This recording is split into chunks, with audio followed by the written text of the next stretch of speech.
Au nom du Père, du Fils et du Saint-Esprit, un seul Dieu. Amen. Une autre question qui dit: la religion est-elle la cause de la plupart des guerres? Est-ce que la religion est-elle la cause de la plupart des guerres? Il est indéniable que de nombreux conflits à travers l'histoire étaient motivés par des facteurs ostensiblement religieux et impliquaient différentes religions. Pour le christianisme, on peut citer notamment les croisades, une série de campagnes militaires ayant eu lieu entre le XIe siècle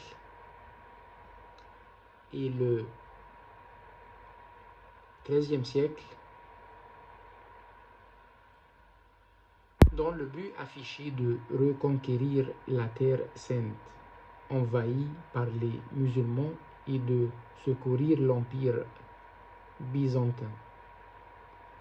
Les guerres de religion en France, une succession des guerres entre catholiques et huguenots protestants au XVIe siècle.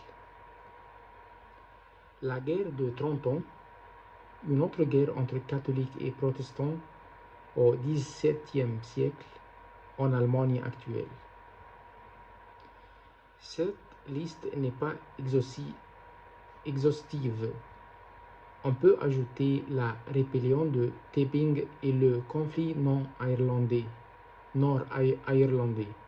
Le christianisme a certainement été facteur de nombreux conflits au cours de ces 2000 ans d'histoire. L'islam enseigne le djihad ou guerre sainte. Le terme djihad signifie littéralement lutte, mais cette notion a été employée pour les guerres d'expansion et de défense du territoire islamique. Les guerres quasi continuelles au Moyen-Orient au cours du dernier demi-siècle ont certainement contribué à l'idée que la religion est la cause des guerres. L'attentat du 11 septembre 2001 aux États-Unis a été interprété comme un djihad contre le grand Satan américain, que les musulmans associent presque entièrement à la foi chrétienne.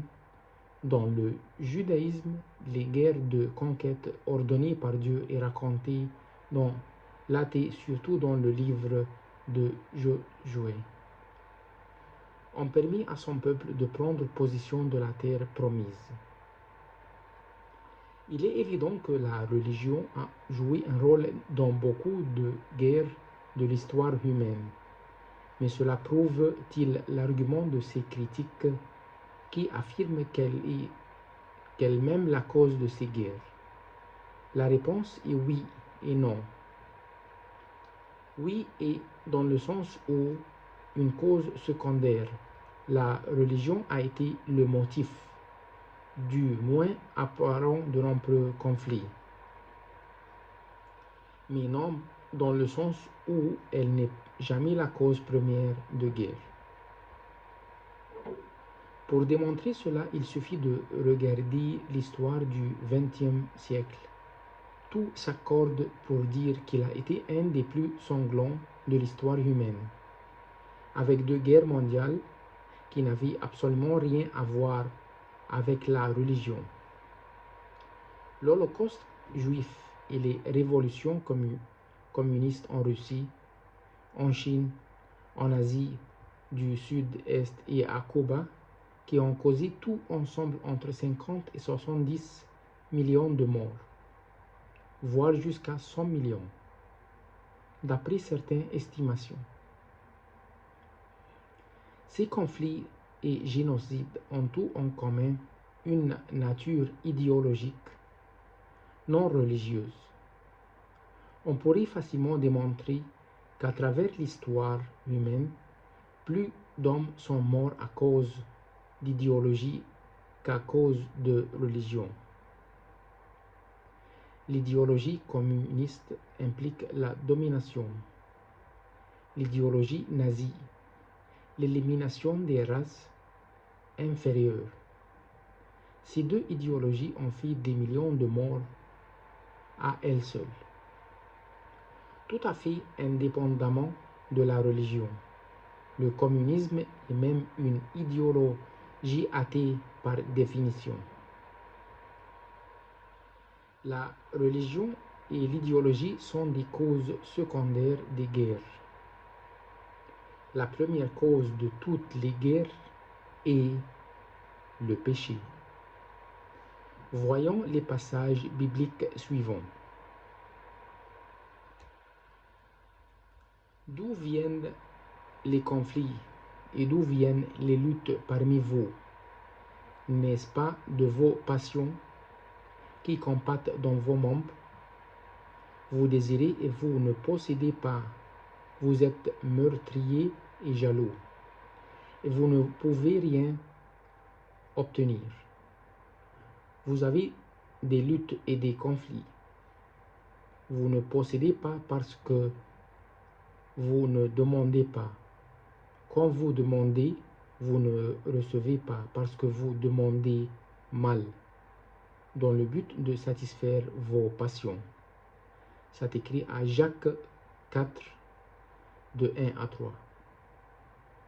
En effet, c'est du cœur que viennent les mauvaises pensées, les meurtres, les adultères, l'immoralité sexuelle, les vols, les faux témoignages, les calomnies.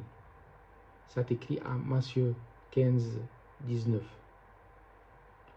Le cœur est tortueux plus que tout, et il est incurable. Qui peut le connaître? À Jérémie 17, 9. L'Éternel vit que les hommes commettent beaucoup de mal sur la terre et que toutes les pensées de leur cœur se portaient constamment et uniquement vers le mal. C'est écrit à Genèse 6, 5. Quelle est la cause première des guerres selon les Écritures?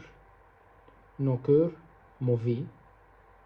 La religion et l'idéologie ne sont que les moyens par lesquels nous exprimons notre méchanceté.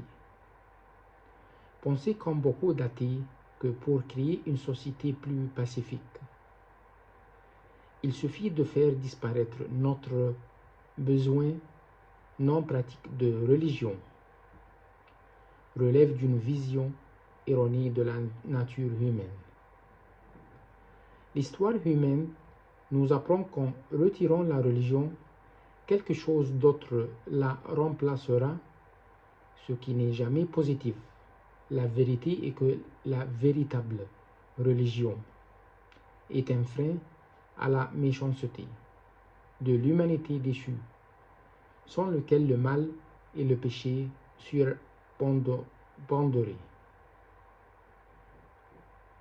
Malgré l'influence de la vraie religion, le christianisme, nous ne verrons jamais cette paix en ce monde présent. Aucun jour ne passe sans conflit. Quelque part dans le monde, le seul remède est le Prince de paix, Jésus-Christ.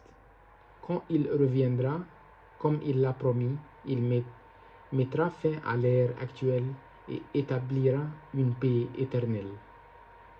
Il sera le juge des nations, l'arbitre d'un grand nombre de peuples. Ceux-ci mettront en pièces leur épée pour en faire des socs de chariots, et leurs lances pour en faire des serpes. Aucune nation ne prendra plus les armes contre une autre, et l'on n'apprendra plus à faire à la guerre.